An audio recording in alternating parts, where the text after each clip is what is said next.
Pekerjaan orang tua siswa yang disuruh Ivan Sugianto menggonggong, ternyata tak kalah tajir. Inilah pekerjaan orang tua siswa yang disuruh Ivan Sugianto menggonggong. Ternyata orang tua Ethan tak kalah tajir dari Ivan Sugianto. Inilah sosok orang tua Ethan, siswa SMA yang disuruh sujud dan menggonggong oleh Ivan Sugianto. Orang tua Ethan adalah Wandarto dan Ira Maria. Sosok Wandarto dan Ira Maria tergolong keluarga berkecukupan.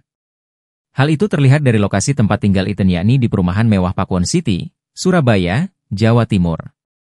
Selain itu, orang tua Ethan juga bisa dikatakan kaya raya lantaran bisa menyekolahkan sang putra di sekolah bergengsi yakni SMA Kristen Gloria II Surabaya.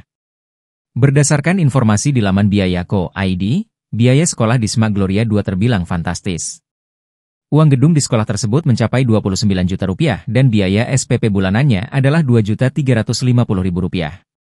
Tinggal dan sekolah di lokasi mewah, sosok Ethan dan orang tuanya pun disinyalir sosok yang tajir. Ditelusuri tribunnewsbogor.com dari akun media sosialnya, Ira Maria sempat mengurai profesi suaminya, Wandarto. Ternyata ayah Ethan, korban perundungan adalah pengusaha di bidang produksi kursi. Bojoku, suamiku, produksi kursi ceroem besi, coating, stainless, diakui Ira Maria dalam postingan media sosialnya. Selain itu, keluarga Ira dan Wandarto tampak harmonis dengan memiliki anak sepasang laki-laki dan perempuan.